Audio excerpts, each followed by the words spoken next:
네,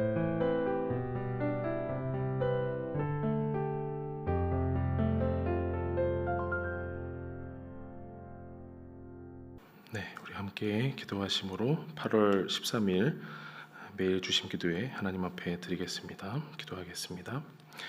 살아계신 아버지 하나님, 오늘도 우리에게 새로운 호흡을 더하여 주시고 우리의 힘으로 만들어지지 않은, 우리의 노력도 아니고 우리의 능도 아닌 온전한 하나님의 선물인 새로운 하루를 받게 하시니 감사합니다. 하나님, 눈뜨게 하셨사오니 또 호흡이 있게 하셨사오니 온전히 하나님께 드리고 하나님께 나아가는 귀한 하루 될 수 있도록 역사하여 주시옵소서. 하나님, 오늘도 환우들을 위해 기도하기는 하나님 섬유근통이라는 이유를 알 수 없는, 또 원인도 알 수 없는, 또 해결책도 알 수 없는 그런 중한 질병에 시달리는 우리 자녀들을 위해 기도합니다. 하나님, 나이의 많고 적음의 문제가 아니고 또 나의 어떤 잘못에 의한 것도 아니고 또 앞으로의 해결책도 쉬이 나올 수 없는 참으로 어려운 그런 질병입니다. 하나님, 겉보기에는 참 똑같으나, 다른 사람과 똑같으나 통증이 있고 아픔이 있는 그 질병 가운데에서 하나님 만나기를 간절히 소원하는 기도들이 있습니다. 부모의 기도가 있고 배우자의 기도가 있습니다. 하나님, 부디 우리 살펴주셔서 하나님 그 오장육부 안쪽에서 붙어 있는 그 모든 고통 가운데서 해방되게 하여 주시고, 하나님 약으로 다 다스릴 수 없는 그 질병 가운데에서 하나님의 은혜와 하나님의 치유하심으로 속히 일어날 수 있도록 인도하여 주시옵소서. 먹는 것, 또 움직이는 것, 일상생활이 참으로 어려운 상황입니다. 하나님, 불쌍히 여겨주시기를 간절히 소원합니다. 평범한 삶, 보통적인 삶, 일상적인 삶을 꿈꾸오니 하나님의 은혜를 더하여 주시옵소서. 하나님, 또한 허리 디스크 파열로 인하여서 또 내일 수술을 앞둔 집사님도 있습니다. 하나님, 불쌍히 여겨주셔서 고등학교 시절부터 이어온 그 중한 질환 가운데에서 하나님 마음을 굳게 먹고 수술하려고 마음 먹었사오니 아버지 하나님, 불쌍히 여겨주시고 또 진행하시는 의료진과 또 함께하는 기도로 함께하는 가족들 가운데 함께하여 주시기를 간절히 원합니다. 하나님, 또한 수술보다도 그 이후에 재활과 회복을 위하여서 기도하오니 하나님, 얼마나 걸릴지 모르지만 하나님께서 그 버티는 기간 동안 또 그 하나님의 말씀과 또 하나님께 드리는 예배가 더욱더 갈망하게 하여 주시고 하나님 앞에 더욱더 기도로 나아가는 그 귀한 시간 되도록 인도하여 주시옵소서. 우리 가운데, 우리 또 가족 가운데, 또 우리 옆에 지체들 가운데 어찌 이런 아픈 환우들이 참 많은지요. 하나님께 매달릴 뿐입니다. 하나님께 간구할 뿐이오니 주님, 우리의 기도를 들어 주시옵소서. 하나님, 우리 교회를 불쌍히 여겨 주셔서 하나님 앞에 갈 바를 알지 못하고 나아가는 그런 믿음이지만 하나님, 아브라함에게 그런 믿음과 또 약속을 더하였듯이 우리 교회도 약속을 더하여 주셔서 언제 어디로 가든지 하나님의 식과 방법을 따라서 온전히 나아갈 수 있도록 인도하여 주시옵소서. 이것을 또한 한두 사람이 감당하는 것이 아니라 온 교회가 기도로서 함께 동역할 수 있도록 우리 가운데 은혜를 더하여 주시옵소서.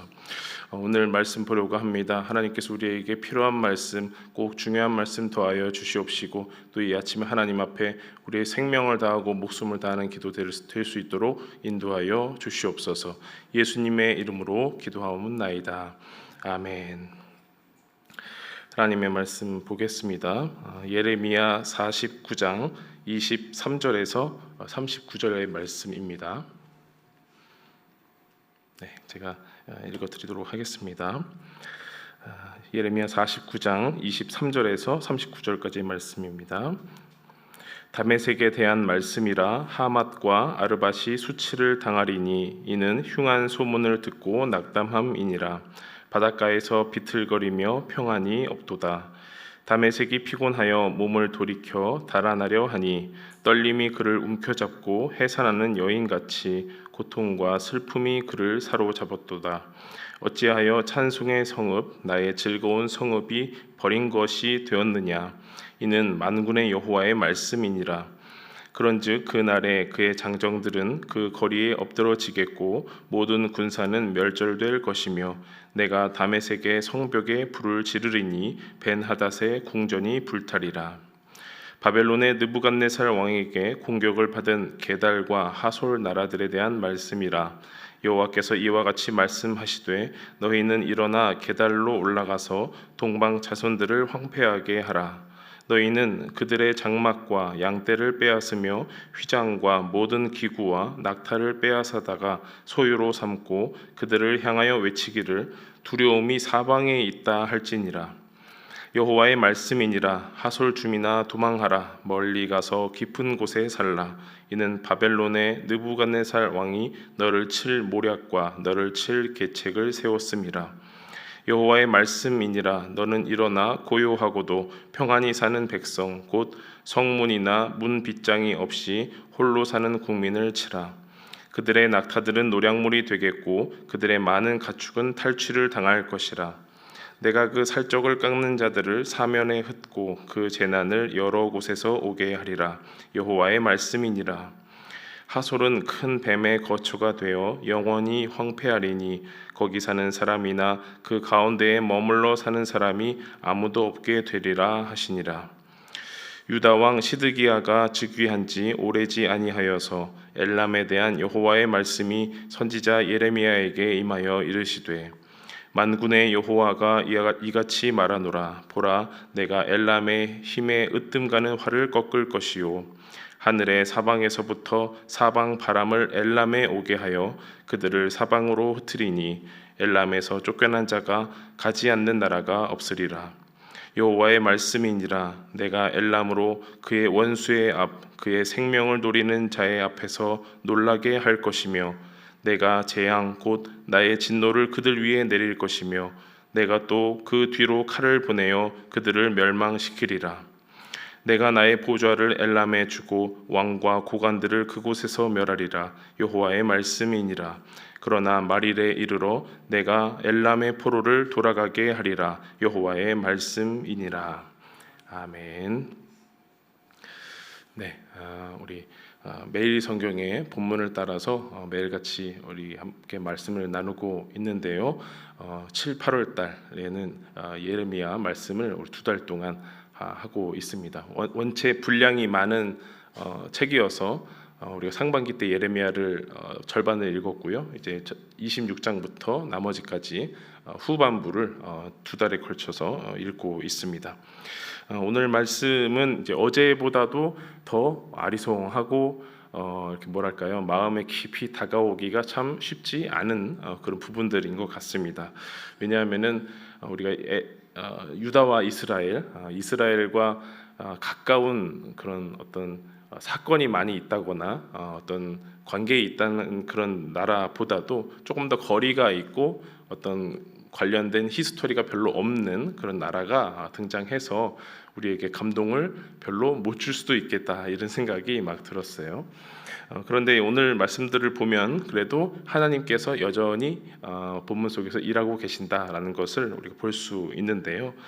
성경의 본문을 한번 살펴보시면 예레미야 49장 23절에서 39절까지가 오늘 말씀인데 세 부분으로 나눌 수가 있겠습니다. 첫 번째는 23절에서 27절까지 다메섹에 관한 심판의 말씀이 되겠고요. 또 28절에서 33절까지는 게달과 하솔에 대한 신탁, 즉 이제 심판의 말씀이 되겠습니다. 그리고 34절에서 39절까지는 엘람이라고 하는 나라에 대한 하나님의 말씀이 되겠습니다. 이것을 지도에서 보시면 이스라엘의 북동쪽, 위쪽에 위치한 것이 다메섹이라고 있고요. 조금 더 동쪽으로, 바벨론 쪽으로 더 가게 되면은 게달이라는 지명이 있겠습니다.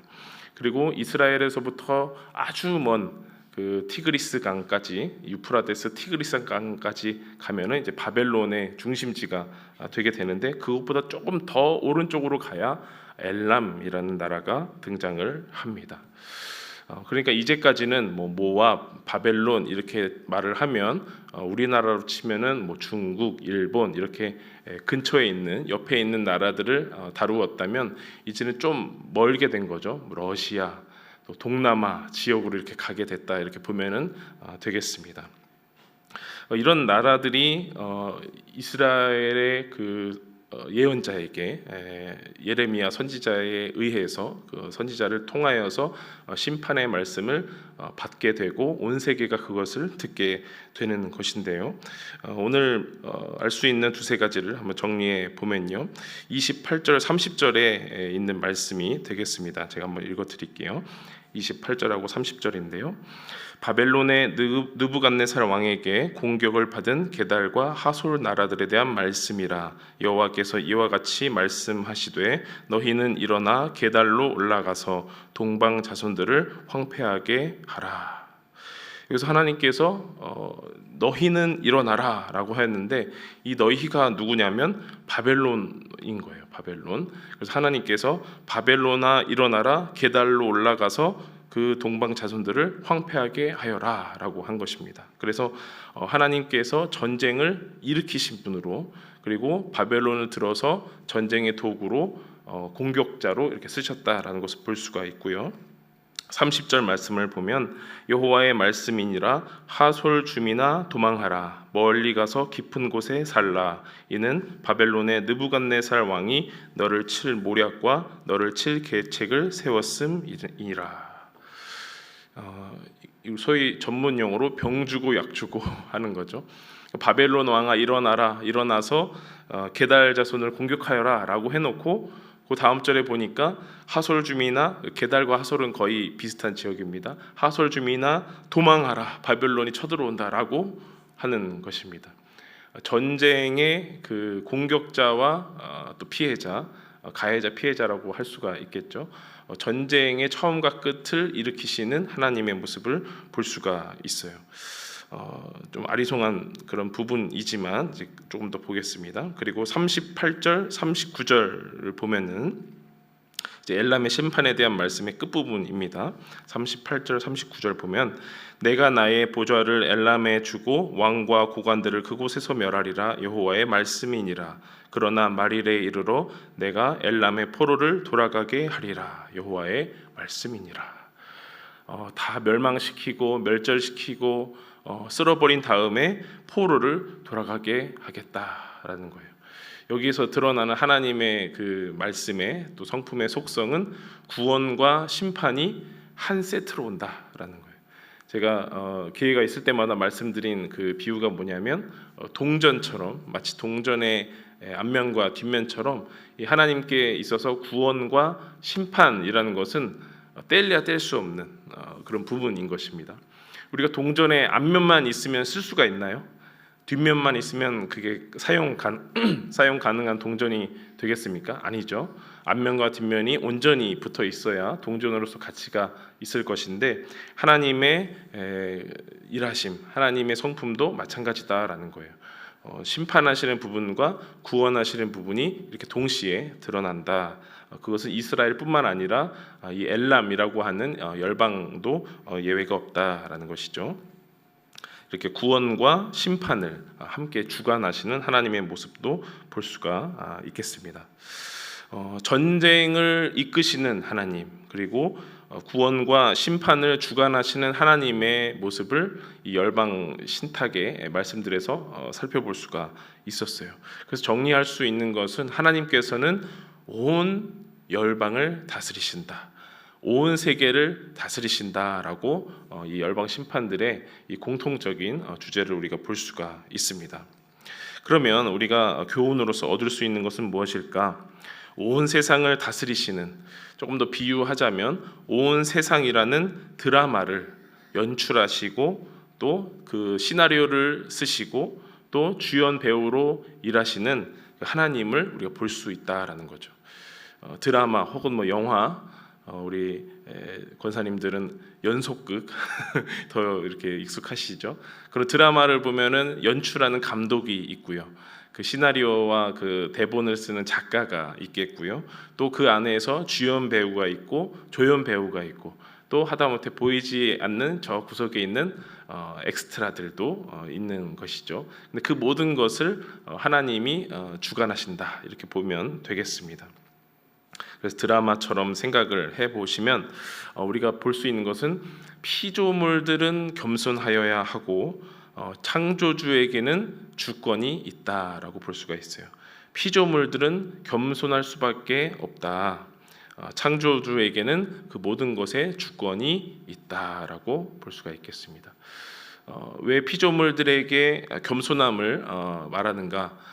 다메섹이라 그래서 잘날 것 없고 유다라 그래서 뽐낼 것 없다라는 것이죠. 다메섹, 게달과 하솔, 그리고 저 멀리에 있는 이스라엘과 아무 상관이 없을 것 같은 엘람에게도 하나님의 심판의 말씀이 임하고 또 구원의 말씀도 임하는 걸 보면서 우리가 하나님 앞에 누구 하나 잘났다고 목을 뻣뻣하거나 어깨를 펼 것 없이 우리가 겸손하게 하나님 앞에 나아가야 하겠구나. 동시에 하나님, 그 창조주 하나님께 모든 주권을 돌리고 인정해야겠구나라는 것이죠.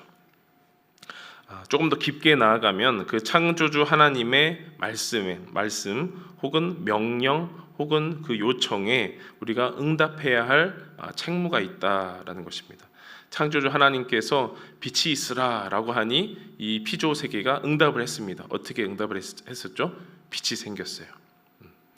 또 물과 물이 갈라져라라고 했을 때 그거에 맞게 순종하면서 응답한 이 피조 세계를 우리가 볼 수가 있습니다. 그래서 하나님의 말씀은 때로는 우리에게 이렇게 들리게 되고 또 때로는 감추어진 것처럼 또 때로는 우리 눈에 보이기도 하고 보이지도 않는 식으로 우리에게 하나님의 말씀이 임하신다라는 것이죠. 그래서 더더욱이 하나님의 백성인 그 이스라엘에게는 더 큰 책임과 의무가 주어졌다라고 볼 수가 있어요. 그래서 열국에 대한 심판의 내용, 또 각각의 나라에 대한 심판의 내용보다 더 큰 심판의 분량을 차지하는 게 누굴까요? 이스라엘인 것이죠. 왜냐하면 하나님의 백성으로서 더 큰 책임과 의무가 있기 때문입니다. 사랑하는 여러분, 교회도 이 땅에서 큰 책임과 의무를 가졌습니다. 일일이 열거하기엔 너무나 많은 그런 분야와 어떤 항목 또 어떤 도덕적인 윤리적인 면까지 교회가 이 땅에서 큰 책임과 의무를 지녔습니다. 우리가 기독교 용어로서 이렇게 설명을 말할 수 있겠습니다. 하나님의 나라, 또 새 예루살렘, 또 온 이스라엘, 그리고 지금에 이르러서는 교회 공동체라는 갖가지 용어로 표현할 수 있는데 그것이 바로 책임과 의무를 지닌 표상이라고 볼 수가 있겠고 교회가 우리에게 그렇게 하나님의 나라를 보여줄 수 있는 샘플처럼 주어졌다라는 것입니다. 이것은 교회가 그렇구나라고 다른 나라 저 엘람 얘기하듯이 제가 말씀드리는 것이 아니고 바로 저와 여러분이 우리가 그 하나님의 나라 새 예루살렘 온 이스라엘을 드러내는 책임과 의무를 지녔다라는 것입니다. 그래서 한 걸음 한 걸음 걸어갈 때 하나님 저는 피조물입니다. 겸손하겠습니다. 제가 하나님 앞에 교만하게 나아가지 않겠습니다라고 먼저 나아가시면 좋겠고 어제와 이어지는 본문이죠. 에돔의 교만을 다시 한번 상기해 보시고요.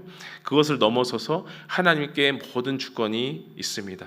내가 하나님을 거슬러서 또 하나님보다 앞서서 하나님보다 더 크게 역사하려고 하지 않겠습니다. 하나님의 말씀을 기다릴 때는 기다리고 보이지 않더라도 믿음으로 인내하며 순종하도록 하겠습니다. 라는 어떻게 보면 답답해 보이지만 이 빠른 현대를 살아가면서 너무나 느릿해 보이고 너무나 속없어 보이지만 하나님은 그 순종을 기다리고 계십니다.